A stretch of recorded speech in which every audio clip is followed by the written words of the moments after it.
Welcome back to the coverage of Eternal Weekend Proc. Finally, after a long day, we are here with round number 10. It's been a lot of rounds. It's been a lot of fun. I've It been is, yeah. enjoying the games. I've been enjoying the cards. I've been enjoying the format. I think in general, also my experience when I played some Legacy Grand Prix was that the Legacy community has one of the it's the most chill community. It's Oh, the okay. like people are very friendly. People also enjoy the format. They enjoy the decks. They enjoy the cards. I've always liked playing the format. I'm not as experienced in it as in limited, for example, but I've always enjoyed playing the format. I've always enjoyed hanging out with the people from the community. Today we are covering the Legacy main event. This is round number 10, last round of the Swiss, which means that these players are going to be directly playing for a slot in the top 8. As it stands right now, Table 1 decided to take a draw, which I believe puts both of them at 8 wins and 2 draws. Looking at the standings, that might be enough to get into the top 8. I mean, I assume the players did their due diligence and did the math. This is table number 2 between Julian Jakobowicz playing against Sebastian Siller. And as we mentioned last round, Temur Delver, we haven't seen that on camera just yet, so we're gonna have that for you on the main feature match right away, playing against the deck that Philip said he would pick for this tournament, Doomsday. Yeah, exactly. Now, there is a lot of interesting things happening between both lists. So, Timo Delver, it's not the variant with Up the Beanstalk. It's an actual God Honest Delver deck with 4 Delver, Channeler, Murktide, and Questing Druid. In Modern, you play Expressive Iteration and the Druid because you can. In Legacy, you can't play Expressive Iteration, but you can still play the Druid. We even say double Portent in Julian's deck. Now, for Doomsday, we've seen the Mark Tobias's list over and over again with main deck the One Ring, with main deck the Fairy Time Raveler. But Sebastian has chosen a different approach. He has double Oracle in the main deck, which changes up the piles you create, double Night's Whisper, Personal Tutor, a single Thoughtseize, Cabal Ritual. So yeah, there is a bit more going on, and there are 15 lands again, Okay. and a single tropical island. So it's a blue-black deck, no swamp though. Interesting. Lots of interesting things. Temur Delver, as you mentioned, right now, when I think Delver and Legacy, I think Grixis Delver is the most played version of the deck right now. But there is a lot of people experimenting with Questing Druid, and we can see exactly this in Julian's list, who is opting to play the usual cheap threats backed up by cards like Force of Will and Daze. There's a lot of cheap card selection. This list is very similar to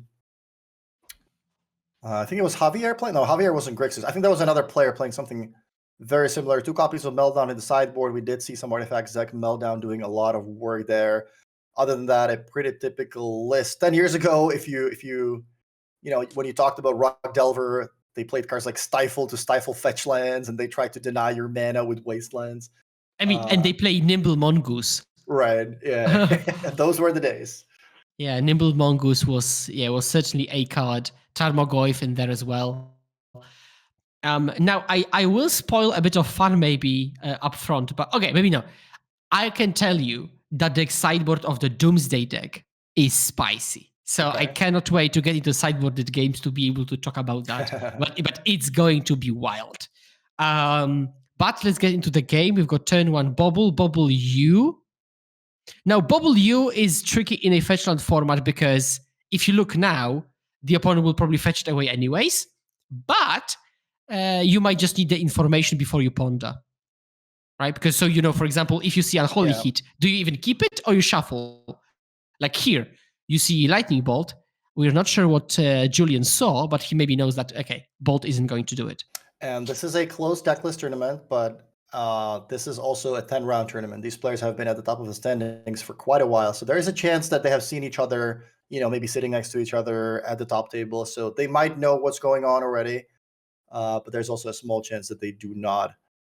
I want to give a shout out to Sebastian for playing the old bordered versions of the new cards. I like the new Mr. Rainforest, the new Street Wraith. Those look very, very cool. I'm very much looking for Ravnica remastered coming up. Oh I yeah. believe next month Oh yeah. with the Shocklands, with the old bordered, and yeah, I'm a sucker for those cards, and I can't wait for that stuff. Oh, same. I will happily change all of my Shocklands to the old frame, especially that they kept the old art as well. That's what really pulls me in. Old art plus retro frame. The only thing I cannot possibly forgive is the fact that still there is no engineered explosives in retro frame. I have no idea how that happened, but I'm waiting for that to materialize. Okay, so now we've got Wasteland on Underground Sea. Fetch in response, I assume Underground Sea, another copy of Underground Sea is going to be found. Yeah.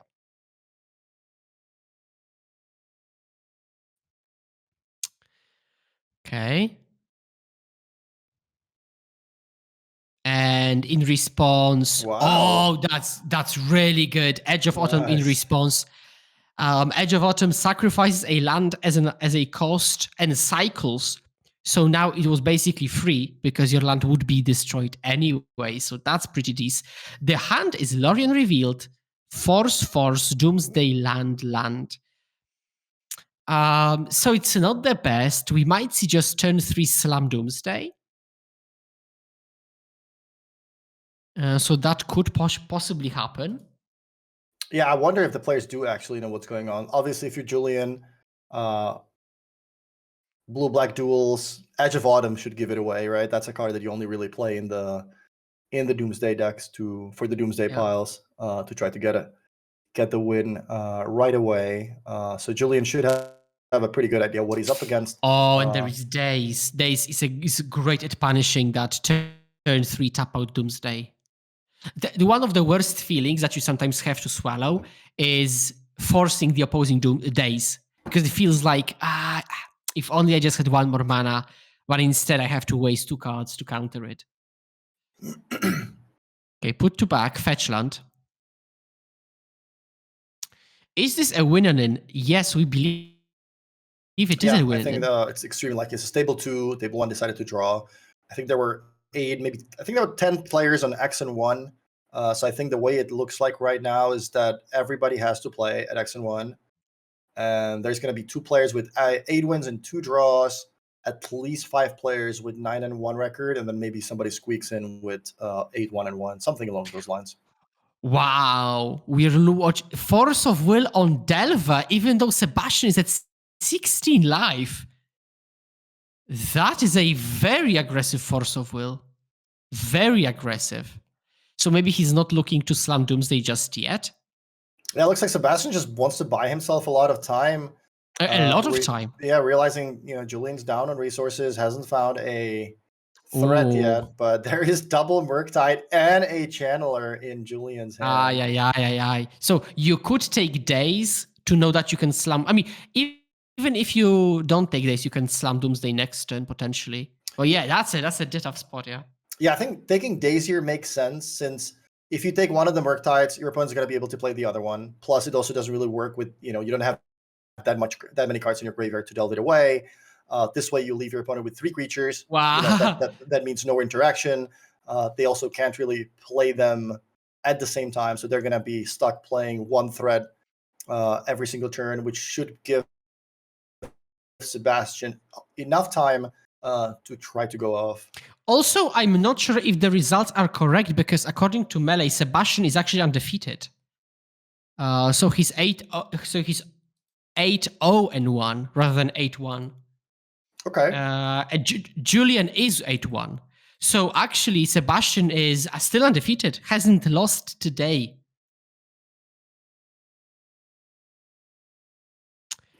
So that's just a fun fact. And yeah, putting Murktide on the stack and drew another copy.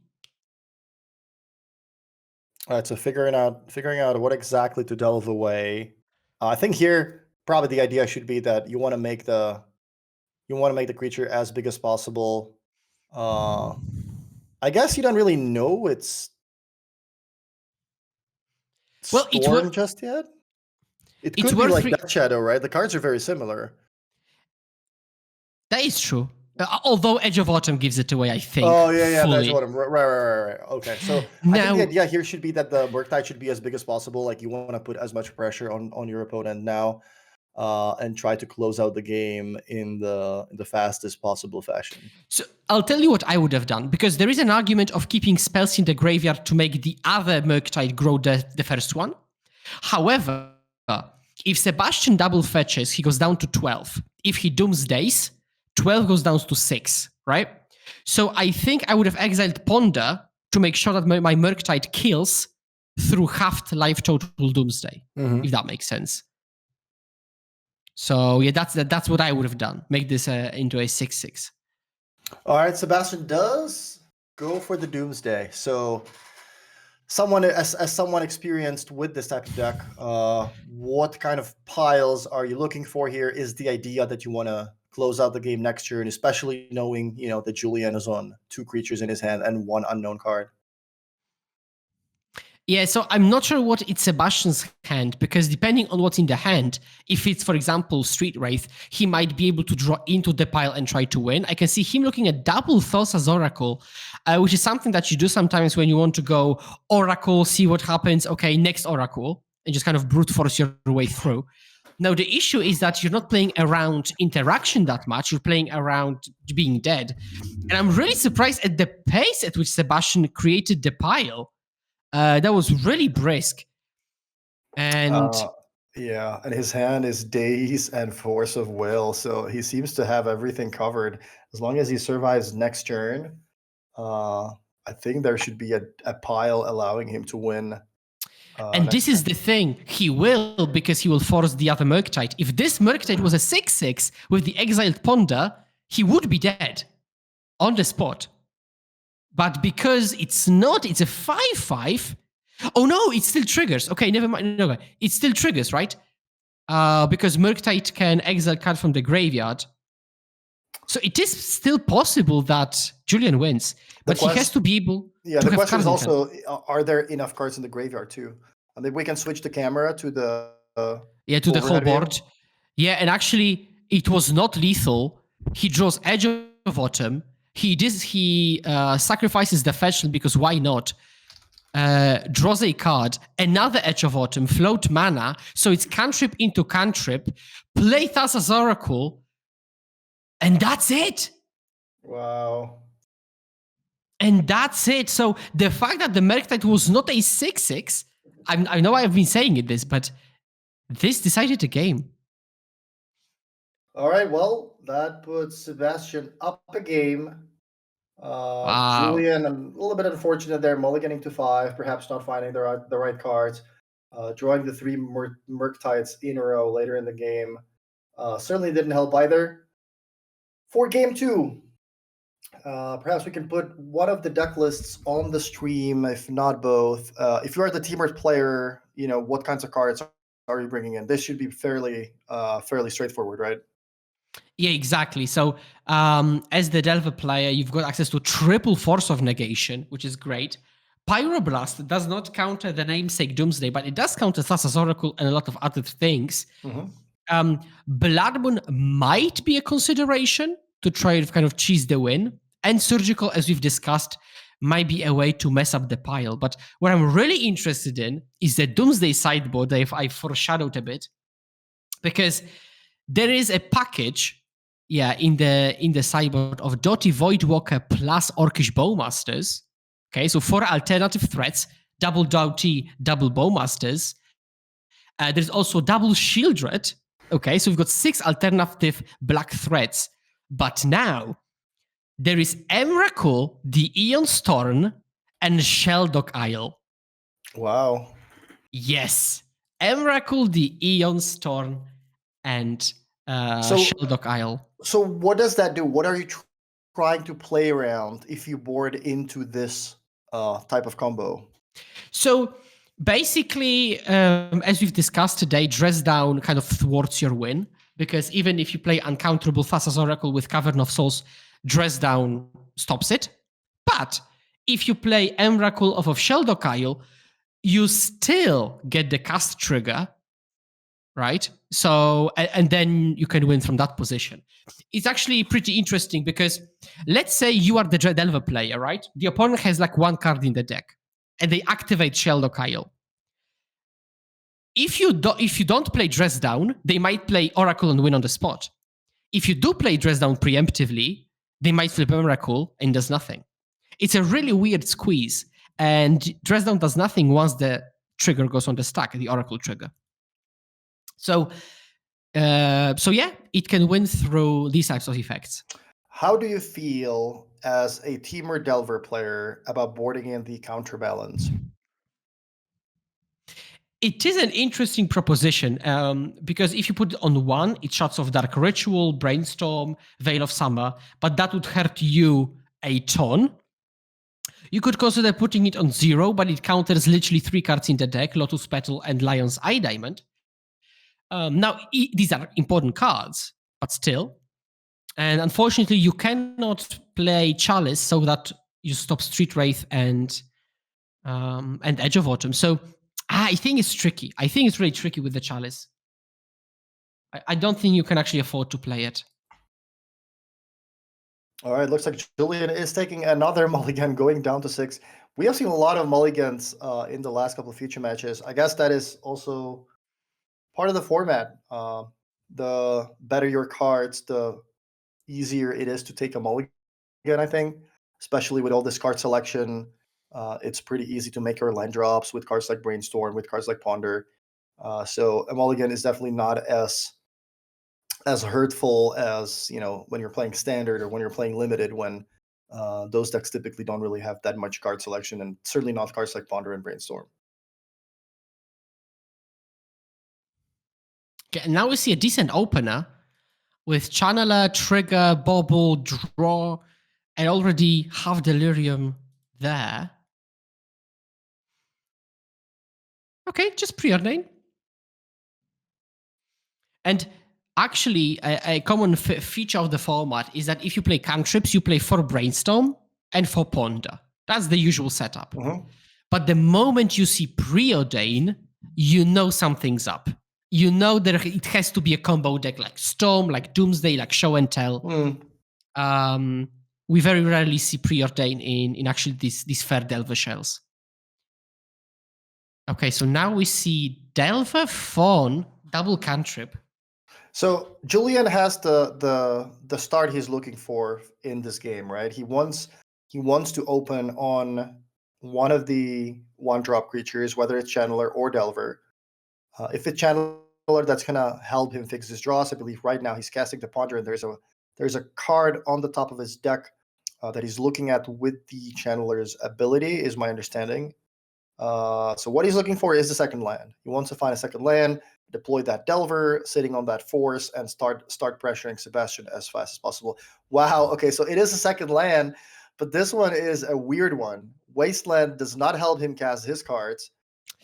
He decides to keep it on top though, and sees 2 more blue cards. I think one of them is a Force of Will, so he might still keep that just on the back of sitting on 2 forces. He still has a Wasteland available as a land drop. Destroy one of Sebastian's lands, then deploy Delver next turn and sit on 2 forces. Sounds reasonable. At the same time, I think having a second blue source this turn would be a lot better for him to be able to play that Delver, though. Yeah, so he decides to do it.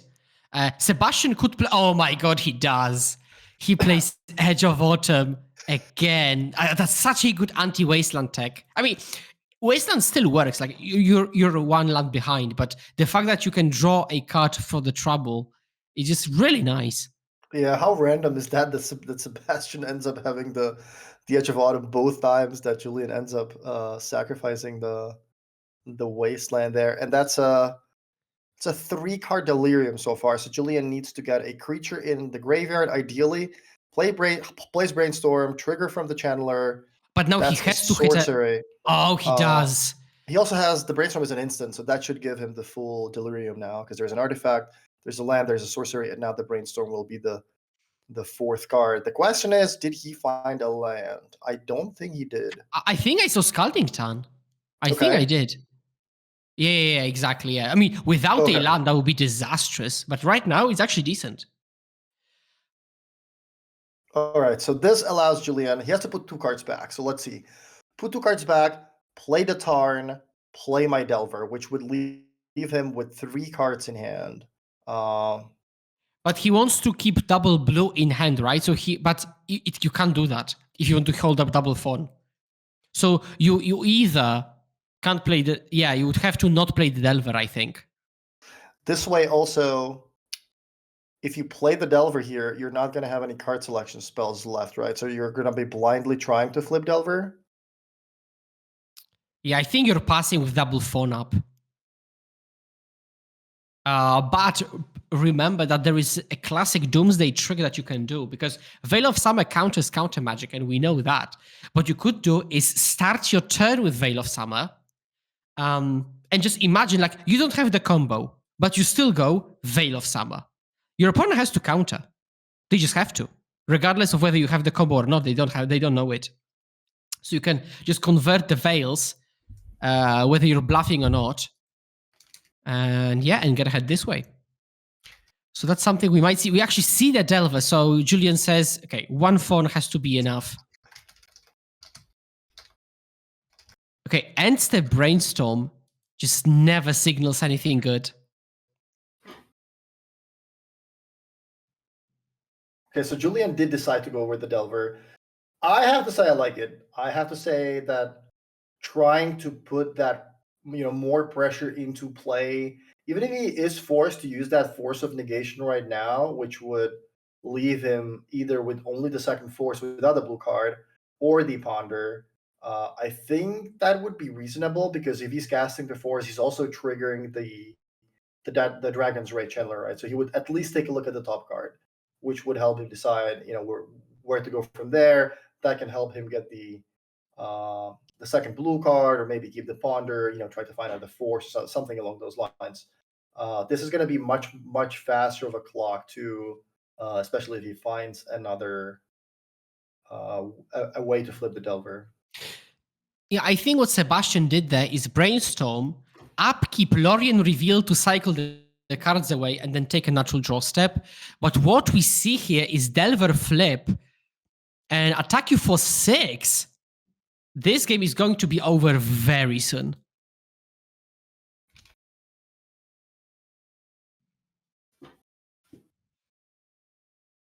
Well, what was the reveal card?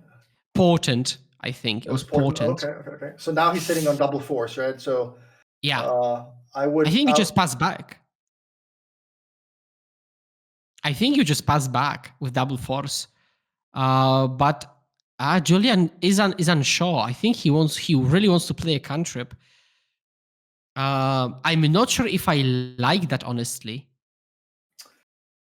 Is Portent the one that can target the opponent? Can you, Yes. when they cast Doomsday, can you use Portent to redistribute the top 3 cards and maybe try to? Well, let me double check. I believe. Yes, you can. I believe Yes, so. yeah. I mean, most of the Doomsday piles are set up in a way where it's just a bunch of cantrips, so it usually doesn't really matter all that much. But it's funny that could be relevant.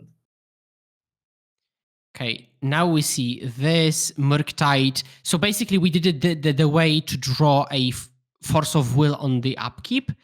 But again, it doesn't really change much. We still have, it didn't change much, right? You still have got Delirium, you will still have got 4 cards in hand, and you will still have double counter spell up. So, but the risk was that he may not have found another blue card. So, personally, I would not have played a cantrip. Okay, we've got Veil End Step just to draw a card. Okay, so yeah, plenty of cantrips available even in that form. All right, so now this might be the turn for Sebastian to try to go off. If he casts Doomsday, he's going to be passing the turn with 8 life, going down to 2.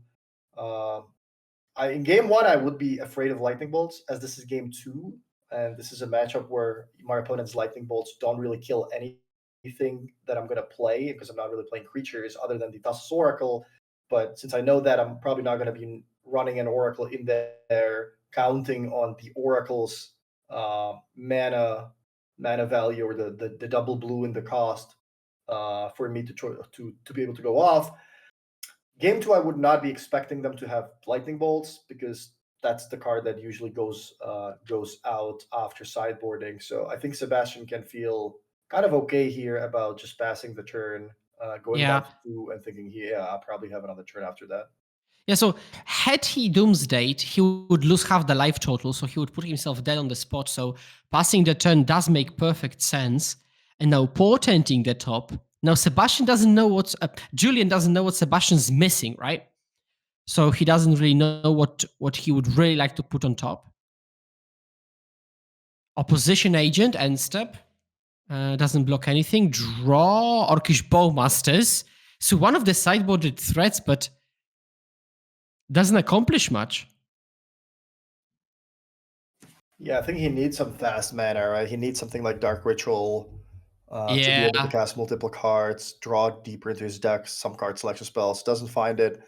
Concedes, that makes it 1-1. Julian was able to kind of find exactly the type of draw he wanted. The 1-drops backed up by the forces. He didn't actually even need to play them. He did Yeah. finish the game with double force in his hand. But since Julian didn't really cast anything too threatening, he didn't really even need to play them. So now we are going to game 3. Does anything change? I think Julian is still looking for the same type of hand. Sebastian's going to have an extra turn. Anything else that could change the sideboarding? We actually do see players making some changes. So looks like Julian might have seen something he didn't expect, or something that is going to change his plans a little bit. I think one of the lightning bolts made it back into his deck while boarding out a Pyroblast and double force of negation. That's interesting. Yeah, that is very much interesting. Yeah. I would be thinking from Sebastian's side whether I want these extra threats after all, because he has to ask himself the question: do I lose because of pressure and disruption, or do I lose because my main plan is just lackluster? Because these extra threats might just not be that good in the end. Yeah, but Julian kind of switching cards around, taking out the card advantage cards, which makes sense, but leaving one phone in the sideboard. Yeah, it looks like Julian's valuing having more threats in the deck. I think he put one more Murktide, made it back into the deck. I think some Lightning Bolts made it back as well. So probably counting on those Doomsdays as okay, well, you're gonna go down to X life, thinking I'm gonna attack you down to 1, 2, or 3. Hopefully, I'm gonna have that Lightning Bolt that you might not be expecting for game 3. Yeah, precisely. Yeah. Last game for all the marbles. All the marbles. Quite literally the last game of the day for both players. One of them is going to be making the top 8. Sebastian does have a small chance of making it in, even if he loses at Yeah. at X1 and 1, if his tiebreakers are good enough. Yeah, that's mentally a good position to be in. That there is a slim chance, but it is slim, right? It is pretty slim. So he's not the play though.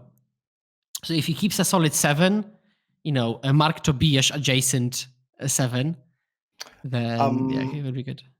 I'm actually taking a look at the standings, and Sebastian does have a very good chance, although there is another player that has higher tiebreakers by a decent amount. If that player wins, then I think that they would jump over Sebastian. So it's going to be very close either way. Wow, look at that hand from Julian. Double Channeler, Portent, Days von Fov.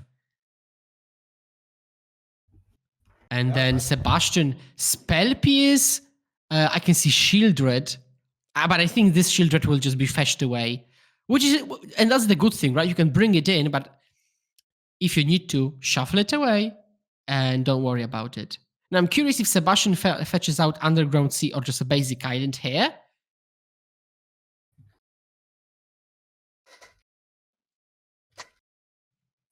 All right, so this is exactly the hand that Jacob was looking for. He does need to find another land to be able to play multiple threats a turn, or multiple cards a turn rather, but certainly a great keep. Sebastian looks like he was keeping 7 as well.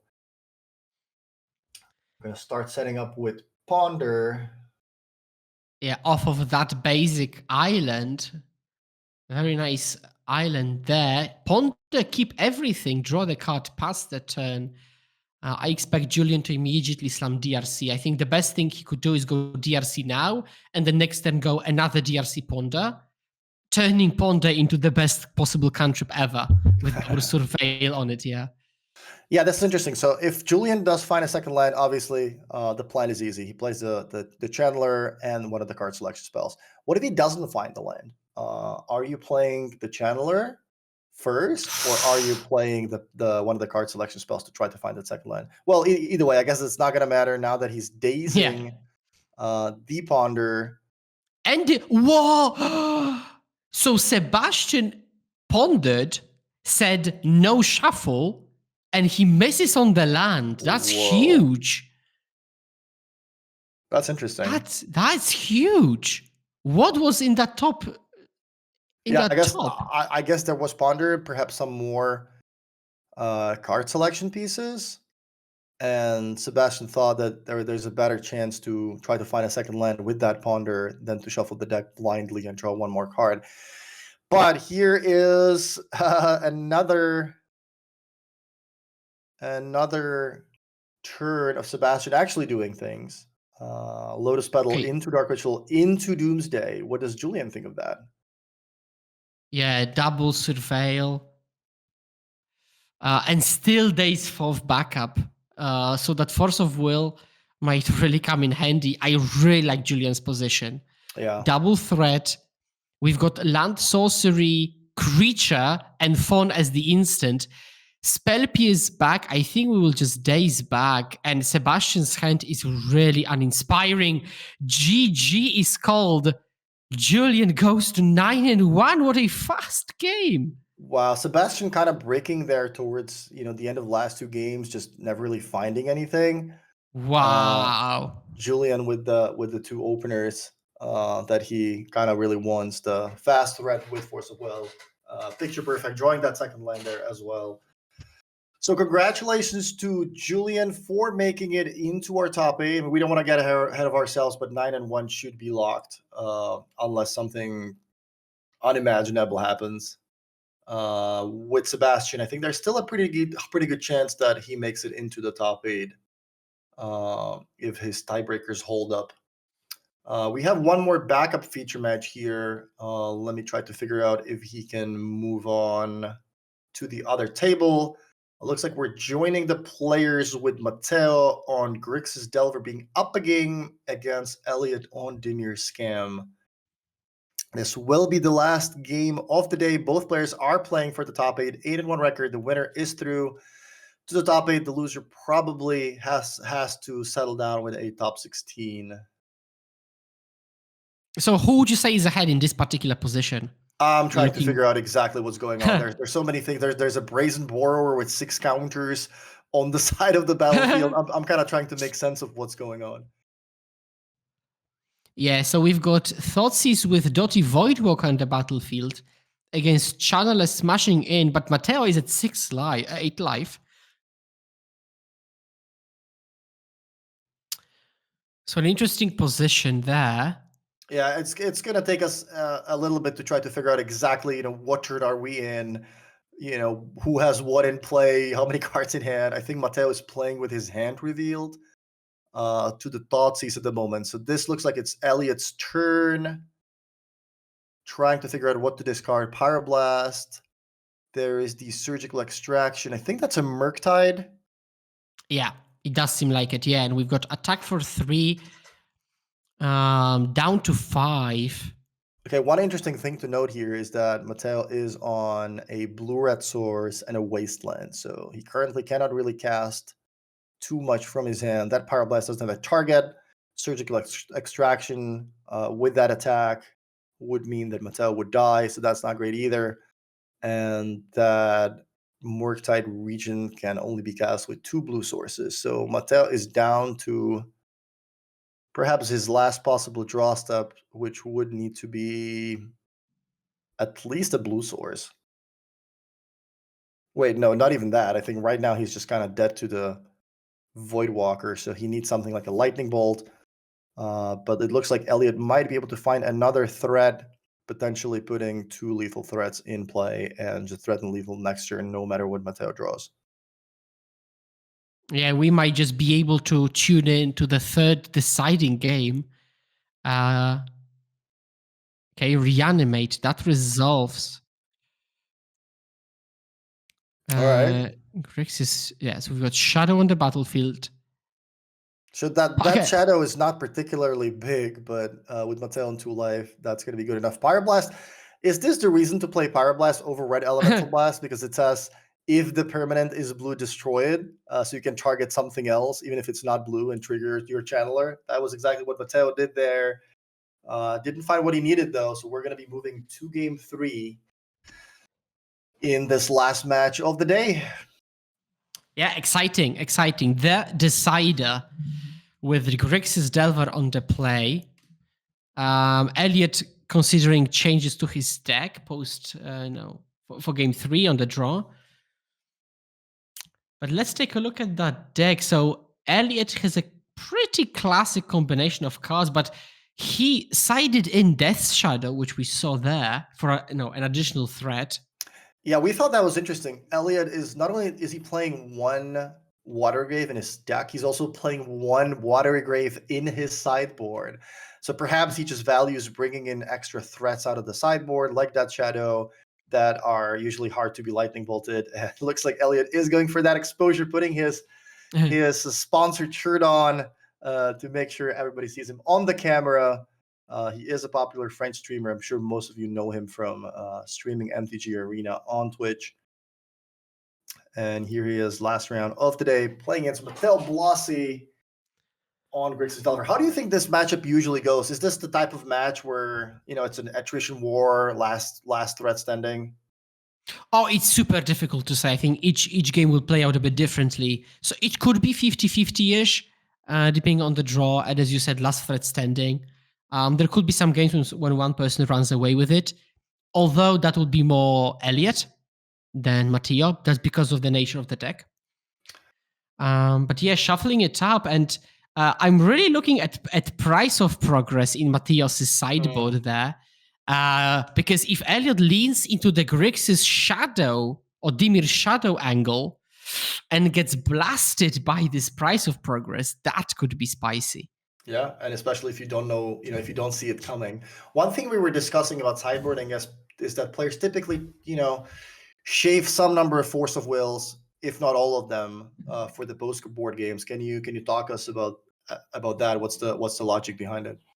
Yeah, so the logic is that when you're playing an attritional war where every card is roughly the same because it's a threat like a DRC or a Delver or a cantrip or a removal spell, you don't want to 2-for-1 yourself because the moment you do it, for example, twice, then you're really behind. Now it changes a bit for Elliot because he wants to force through grief with the scam capabilities. But then you can use the same logic and say, okay, as Matteo, you want to really protect yourself. And so in this particular matchup, there could be some arguments of keeping a couple of copies. You'd never want to draw multiple because the moment you drew 2 forces, you have to pitch one to the other or be able to expend 4 cards total, which is a huge investment. So yeah, you typically either shave on forces or just cut them completely. But I've seen this also come down to personal taste and approach. So Ponder right now, shuffle.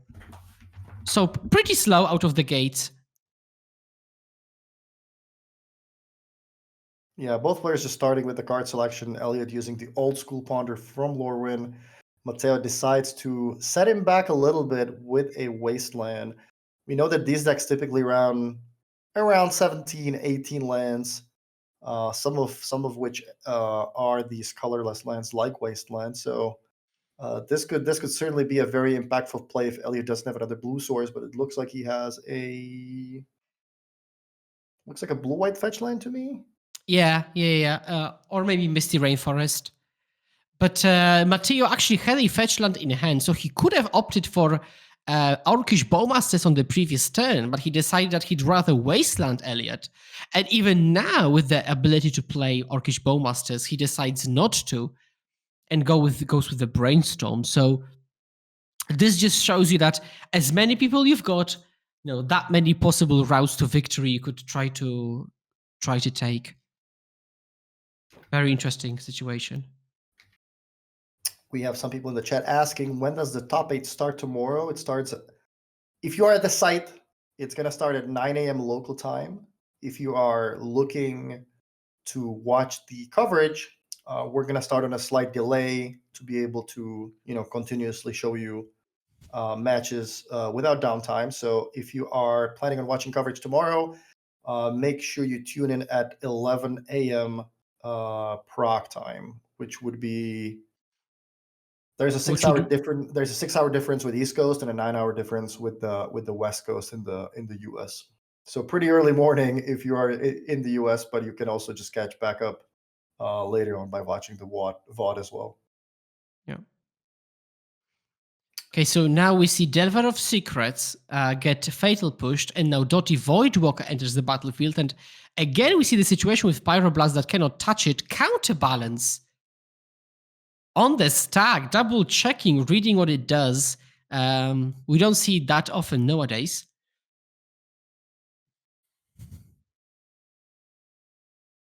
Okay, Wastelander, Void counter on it.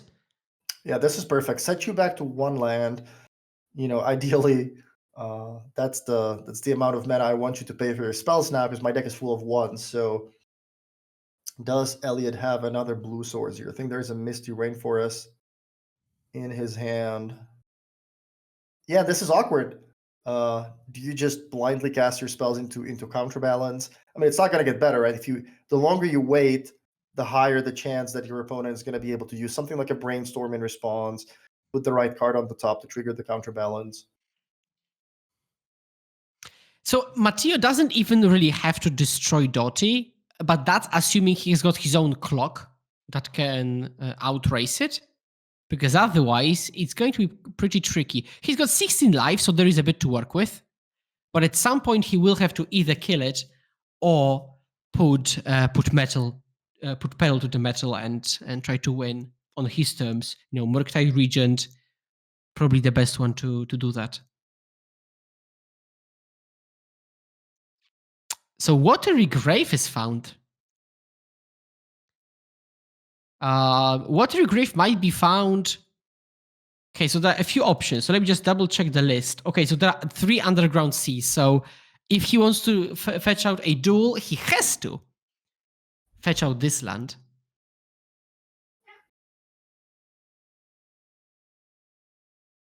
Okay, Wasteland's played. Both players kind of wastelanding each other, but this is something that favors Elliot. He's the one with the threat in play. So if both players are not playing any spell, that is something that Elliot is more than happy with. There's the end of turn Orcish Bowmasters with a fetch land available. So depending on what Elliot does, Matteo might be able to play a Brainstorm in response, try to manipulate the top of his library, try to put the right card in there. Okay, so now Elliot might respond by playing his own Orcish Bowmaster. And then if Matteo blind flips, that's going to be huge. There is Brainstorm in hand. Yeah. But there is no 2 in hand anyways. So it's still like half blind. If Elliot resolves the Bowmaster, though, I think he'll be in the driver's seat heavily, right? With Dottie Voidwalker, with Orcish Bowmaster. That fetchland should go, to the Void counter zone. So one play that Elliot had available was, with that Bowmasters in my hand, maybe I could start by wastelanding your fetch land. Wow. It's obviously not a great play, because obviously Mateo's going to respond by cracking the fetch land to try to find land, but then Elliot would be able to respond to cracking the fetch land by playing the Bowmasters, denying Matteo that mana that he is now going to be able to play that Brainstorm. Obviously, we see both players' hands. We are working with perfect information. But if it's a play that you think is going to make you is going to get you so far ahead, then that is certainly something you could consider doing. Wow. Okay. So Days flips a 1-drop, so Orcish Bowmaster resolves, and also you flip a Brainstorm to a resolved Orcish Bowmasters, and Matteo has got just Pyroblast in hand, so I think that's going to do it. Yeah, funny how this play is probably going to decide the match, right? If Matteo ended up revealing a 2 on the top of his deck, that would counter both the Days and the Bowmasters. Yep. As it turned out, he revealed a Brainstorm. Bowmasters makes it into play. Now Elliot's firmly in the driver's seat. As you mentioned, Matteo is certainly not in a position to be casting Brainstorms right now with that Bowmasters in play. So this might be it. Yeah, this might indeed be it. Also, Orcish Bowmasters is in exile, so he could play another Bowmasters of Dotty, but I think he values the 3 power. Attacks for 4, 3-10 clock.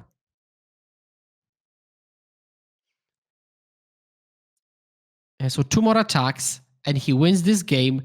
Bowmaster drawn, but no black mana. Pyroblast is in hand, but no blue cards. It's such a weird position for Matteo, and this counterbalance was just pay 2 mana, do nothing. Really unfortunate situation and set of circumstances. Troll of Khazad-dûm finds an actual basic swamp. Yeah, I have to say, I mean, I'm not a Legacy expert. I'm not going to pretend that I play Legacy every day. But just blind counterbalances in the sideboard without Sensei's divining top type of cards to manipulate the top of your library on a consistent basis, that seems strange to me. I'm not, I don't really understand why the card shows up in so many sideboards. Obviously, maybe it's for a different matchup. Maybe just boarding it in the Delver Mirrors. Maybe that makes sense. But that's certainly the most confusing card for me today so far. Yeah, and we've seen it actually multiple times in multiple sideboards. Yeah, I mean, I'm sure the card is being played. I'm just saying it seems confusing to me. If I'm being honest. Okay, now we see blocking the graveyard with the phone to make sure that you don't put anything there because of Dotty on the battlefield. Yeah, counterbalance would admittedly be much better if the game actually went long, but because Aled is putting pressure and threatening to win soon, changes the dynamic. Also, Matteo, even if he drew a fetch land, he'd be dead. So, 8 and 1, double checking his hand, but shaking it in disbelief that it might end his run today. Looking at the life path, Elliot also focused. Multiple cards in hand for him. Yeah, he's cut off black. He's got like Brainstorm. The hand doesn't really accomplish much. Yeah, I think he's thinking, do I just fire up the Brainstorm here, take a bunch of damage? What are the 3 cards I can draw into? Can I draw into a Fatal Push, Underground Sea? Yeah. Like decides to not even do it. And that puts Elliot to 9 and 1, piloting Dimir Scam straight into the top 8. So yeah, Elliot's kind of just always there, always putting up good results on the European Tour, at the Pro Tours. I think he top 8 one of the regional championships this year. And he is about to play in the top 8 tomorrow of the Legacy Championship at the Eternal Weekend. So congratulations to him. Commiserations to Matteo. I think he's gonna finish around the top 16 there. Elliot securing himself the Dragon's Rage Channeler promo and a chance to play for the oversized Force of Will. Perhaps we could take a look at the prizes that we're going to be playing for tomorrow. If we have that slide ready, we can take a look at that before we close the stream today. We want to thank our sponsors. We want to thank you guys for watching. We will be back tomorrow, 11 a.m. local Prague time. That equals 5 a.m. in New York on the East Coast, or 2 a.m. on the West Coast. Probably don't want to get up that early. But yeah, if you want to watch the matches tomorrow, that's when the top 8 is going to start. Looks like the slides might not be ready, but we also want to thank the We want to thank Ultimate Guard to sponsor the stream today. If you want to check out their products, their sleeves, deck boxes, binders, boxes, whatever you are looking for. They have a lot of stuff for Commander players. They have a lot of stuff for someone like me who prefers to play limited with a smaller deck box. There's a bunch of stuff where you can put your dice in this little pocket under the box. So there's something for everyone. If you go to the ultimateguard.com website, there is a store, there's an eShop. You can start shopping today with the code EternalUG10. You can get 10% off your entire purchase throughout the weekend. I believe the code is also valid on Monday. With that, Philip, if you have any final thoughts. I mean, final thoughts are very short and sweet. The games have been excellent. A lot of back and forth, a lot of very nuanced interactions, interesting deck building decisions.